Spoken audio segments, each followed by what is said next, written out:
వేదికను పురస్కరించుకుని సంక్రాంతి భోగి పండుగని సందర్భాన్ని పురస్కరించుకుని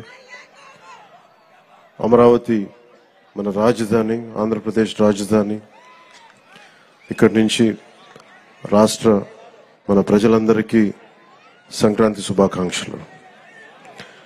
ఈ వేదిక పైన ఉన్న పెద్దలు,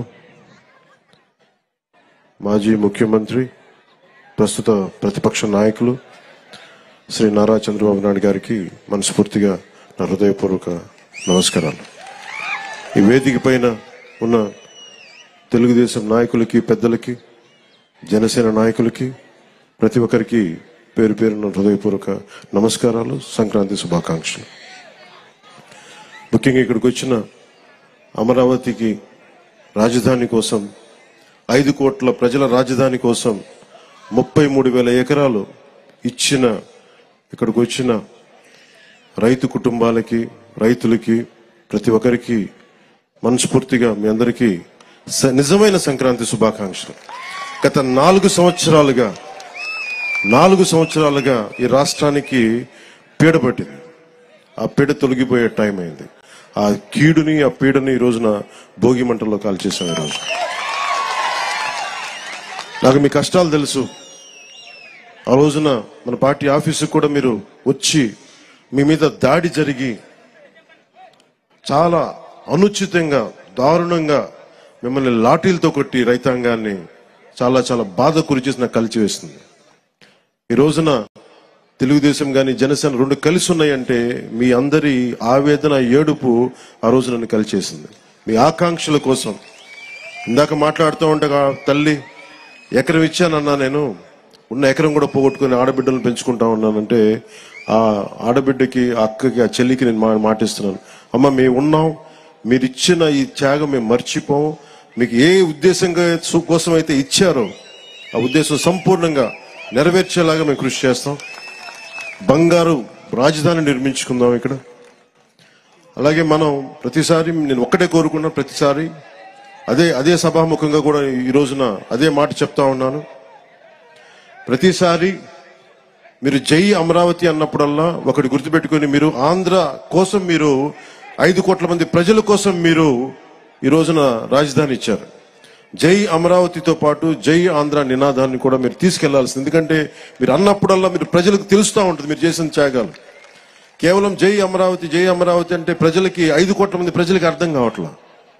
కేవలం అది అమరావతి సమస్య అనుకుంటారు. ఇది అమరావతి సమస్య కాదు, 5 కోట్ల మంది ప్రజల సమస్య. ఈ రోజున మీకు వచ్చిన కష్టం రేపు పొద్దున్న శ్రీకాకుళం, ఇచ్చాపురంలో వస్తుంది. అటుపోతే మనకి ఇంక్లూడింగ్ కడపలోని పులివెందులో కూడా వస్తుంది. అందుకని ఇది రైతు అని యువజన శ్రామిక రైతు కాంగ్రెస్ అని పెట్టుకున్నారు, కానీ రైతుకి ఏమాత్రం న్యాయం చేయని ఈ వైఎస్ఆర్సీపీ పార్టీ ముందుగా మీకు ద్రోహం చేశారు. భవన నిర్మాణ కార్మికులకి ద్రోహం చేశారు. ఉద్యోగులకి సరైన డిఎస్సి రిక్రూట్మెంట్ ఇవ్వకుండా మనకి డిఎస్సి రిక్రూట్మెంట్ ఇవ్వలేదు.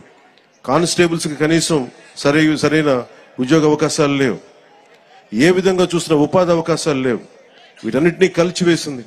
ముఖ్యంగా మీరు గుర్తుపెట్టుకోవాల్సింది, ఆ రోజున మీకు కౌలు రావట్లేదు అంటే ఆ రోజున జనసేన మీకోసం ముందుకొచ్చి మీకు కౌలు పడేలా మీకు మీ తరపున మేము పోరాటం చేశాం. మీకోసం ఆ రోజున కంచెలన్నీ వేస్తే, ఆ రోజున ఆడపడుచులు ఏడ్చి వేదనతోటి ఆ రోజు వస్తే, ముళ్ళ కంచెలు వేస్తే మేము మీకోసం దాటి ముందుకొచ్చాం. ఈ రోజు కూడా అదే.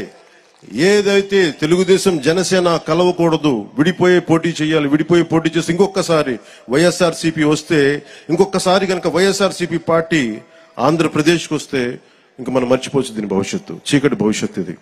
ఆ చీకటి భవిష్యత్తు ఉండకూడదు, వెలుగు నింపాలి.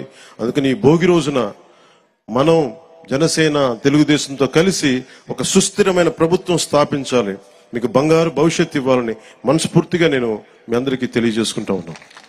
అలాగే జనసేన రైతులకి అండగా నిలబడే పార్టీ.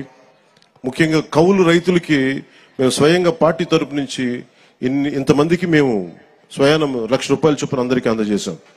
అందుకని మీకు ఎప్పుడు కూడా భూమి కోల్పోయిన రైతుకి, కౌలు రైతులకి, రాష్ట్ర ప్రజలకి, యువతకి, మహిళలకి అందరికీ కూడా పేరు పేరున ప్రతి ఒక్కరికి కూడా నా శుభాకాంక్షలు తెలియజేసుకుంటూ, భవిష్యత్తులో ఈ రోజున మాట్లాడబోయేది చాలా ముందు ఉంది.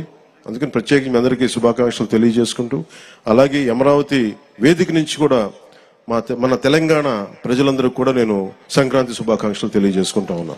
తెలుగు ప్రజలు ఎక్కడున్నా, విదేశాల్లో ఉన్నా, కర్ణాటకలో ఉన్నా, తమిళనాడులో ఉన్నా, తెలుగు ప్రజలందరికీ, భారతదేశ ప్రజలందరికీ మన అమరావతి కేంద్రం, మన రాజధాని నుంచి వారందరికీ సంక్రాంతి శుభాకాంక్షలు తెలియజేసుకుంటూ, వచ్చే సంవత్సరం జనసేన తెలుగుదేశం ప్రభుత్వంతో అద్భుతంగా మనందరం ఇక్కడ సంక్రాంతి జరుపుకుందామని తెలియజేసుకుంటాం. అందరికీ మనస్ఫూర్తి అభినందనలు తెలియజేసుకుంటూ, ప్రతి ఒక్కరికి పేరు పేరున ధన్యవాదాలు తెలుపుకుంటూ, ఈ సంక్రాంతి మీకు ఇది క్రాంతి, మార్పుతో కూడిన, విప్లవంతో కూడిన సంక్రాంతి. ఇది మీ అందరికీ వెలుగులు నింపాలని, కాంతితో పాటు క్రాంతి కూడా రావాలని మనస్ఫూర్తిగా కోరుకుంటూ సెలవు తీసుకున్నాను. జై ఆంధ్ర, జై భారత్, జై హింద్.